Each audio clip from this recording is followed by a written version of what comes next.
Bonjour à tous, c'est le docteur Walid Mekede, mais aujourd'hui, on va parler de ce qu'il y a dans cette boîte de ce médicament que vous connaissez sûrement, et tous ceux d'ailleurs qui sont un petit peu assimilés, donc oméprazole, esoméprazole, lansoprazole, pantoprazole, enfin bref, je pense que vous connaissez, que vous en avez déjà entendu parler, ou déjà pris, ou peut-être même que vous en prenez en ce moment.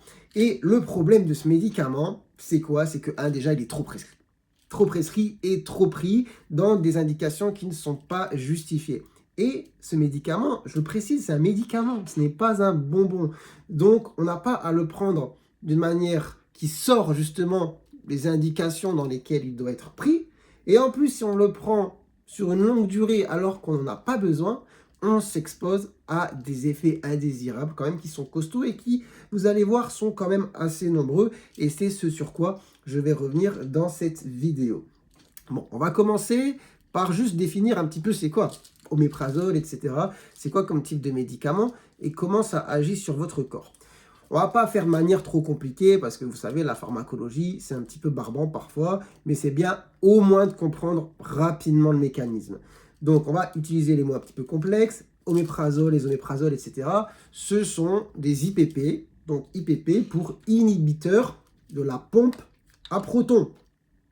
Alors, qu'est-ce que ça veut dire? C'est quoi un proton? Un proton, c'est H+, d'accord, en chimie, et c'est ça qui va conférer en partie l'acidité dans l'estomac, c'est-à-dire que vous avez des cellules qui vont émettre ces protons, H+, qui vont se mélanger avec le chlore.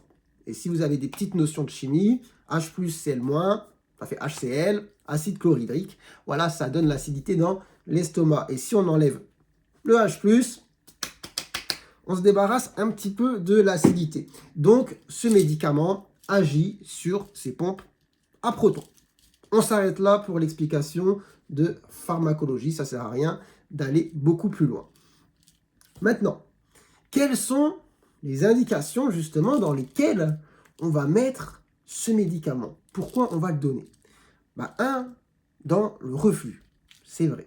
Dans le reflux gastro-œsophagien. Les personnes qui ont des régurgitations associées à des brûlures d'estomac et d'œsophage, on va pouvoir utiliser ce médicament. Mais, c'est là que c'est important. On va pas dire, ah, vous avez du reflux, tenez, allez, prenez ça tout le temps. Ben non, soit vous avez un petit reflux physiologique qui peut arriver à n'importe qui, on va mettre ça, bon, une semaine, 2 semaines, il n'y a plus rien à faire classer, terminé, bonne indication de données de traitement, bon ratio bénéfice-risque, bon, on s'arrête là, très bien. D'accord? Soit on vous met ça, et en fait, si vous ne prenez pas ça, vous avez tout le temps du reflux, bon, c'est quand même qu'il y a un problème.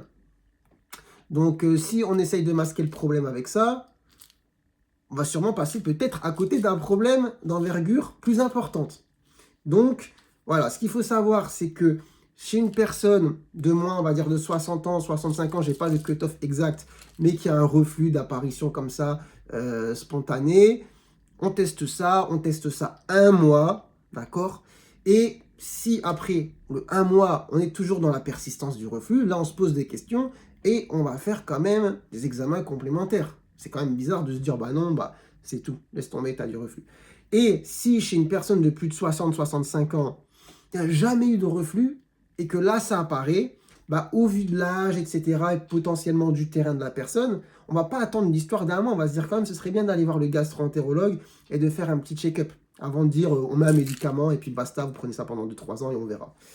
Donc, voilà, donc bonne indication sur le reflux, chez la personne plutôt jeune, sur une courte durée, avec importance de la réévaluation. D'accord?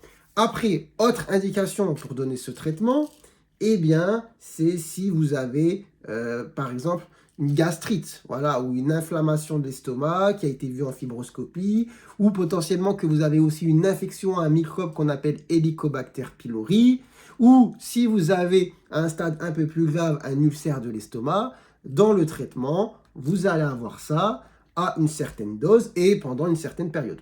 Après, une fois que le traitement est terminé, on s'arrête. D'accord? Donc ça, c'est la deuxième indication.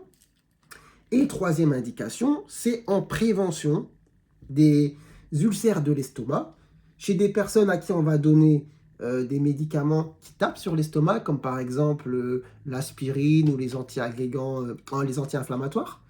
mais seulement chez les personnes qui sont à risque de faire un ulcère. C'est-à-dire, si vous êtes là, vous avez 30 ans, vous n'avez jamais eu de soucis, vous êtes en bonne santé, je vous donne une semaine d'anti-inflammatoire, ça ne sert à rien que je vous donne ça, d'accord?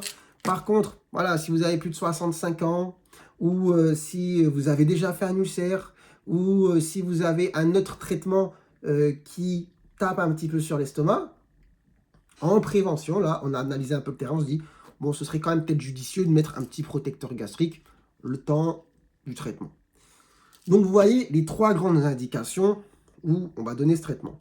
Et ça s'arrête là. Donc, à partir du moment où on sait ça, comment ça se fait qu'on se retrouve avec des personnes qui prennent ça depuis 4-5 ans tous les jours? C'est pas normal. C'est pas normal, j'ai envie de m'énerver. Mais je vais pas m'énerver. C'est pas normal. Donc, la question, c'est qu'est-ce qui va se passer justement si on laisse ce genre de traitement au long cours? Juste petite parenthèse. Peut-être vous allez vous poser des questions sur le reflux. Le reflux, je vais peut-être faire une vidéo à part, parce que ça, c'est pas trop le sujet de la vidéo. Aujourd'hui, on s'arrête sur le médicament. Mais le reflux, bon, il y a des causes qui peuvent l'expliquer, d'accord? Qui peuvent être soit traitées de manière médicamenteuse, mais aussi avec des règles d'hygiène de vie. Parce que, par exemple, les grandes causes de reflux, c'est quand même le surpoids, l'obésité, l'alcool, le tabac. Vous voyez, des choses sur lesquelles on peut jouer. Donc, on ne va pas dire continuez tout ça et prenez ça à vie. Non, parce qu'on s'expose, comme je vous l'ai dit, avec tous les médicaments, aux effets indésirables. Donc, on revient maintenant sur les effets indésirables que cela peut provoquer. Alors, la première chose, vous imaginez bien, on joue sur l'estomac. L'estomac, c'est quand même l'endroit où vous allez mettre votre nourriture. Bon, le grand risque, c'est la malabsorption.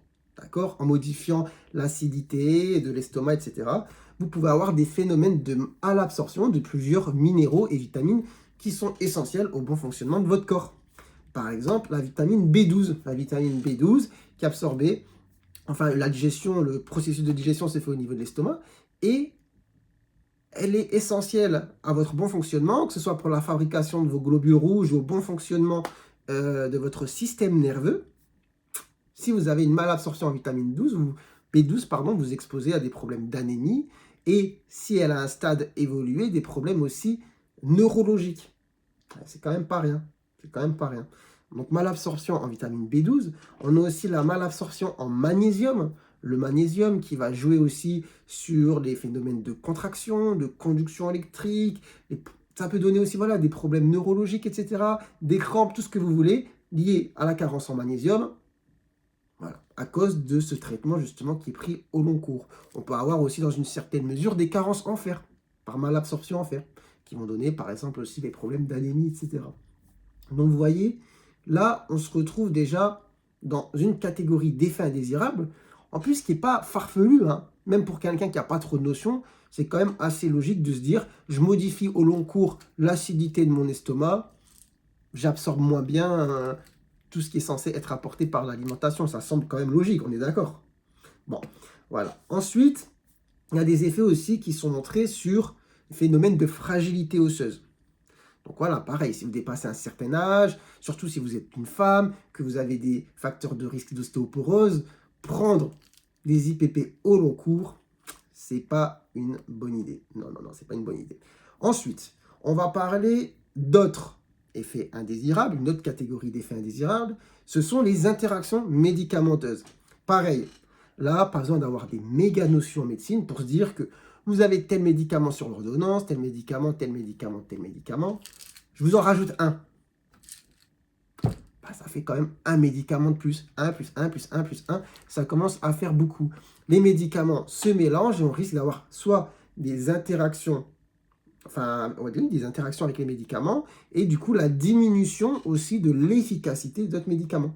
Par exemple, ça peut diminuer potentiellement l'efficacité de médicaments comme la thyroxine, ceux qui ont des problèmes de thyroïde qui vont prendre ça. Donc on a une moindre efficacité potentiellement. Donc vous voyez, c'est des choses sur lesquelles il faut garder le petit truc en tête, de se dire voilà, j'ai quand même plein de médicaments importants pour certaines indications précises et je ne veux pas prendre un médicament pour l'estomac qui ne me sert à rien et qui en plus va potentiellement diminuer l'efficacité d'autres médicaments qui sont encore plus importants. Bah oui. Donc, si au bout d'un moment, on peut faire le ménage et se dire, allez, hop, on le met de côté, eh bien, c'est une très bonne idée. Ensuite, on va parler d'autres catégories d'effets indésirables, les infections, en fait. Eh bien, évidemment, l'acidité, vous imaginez bien qu'elle peut faire barrage contre certaines bactéries au niveau de l'estomac.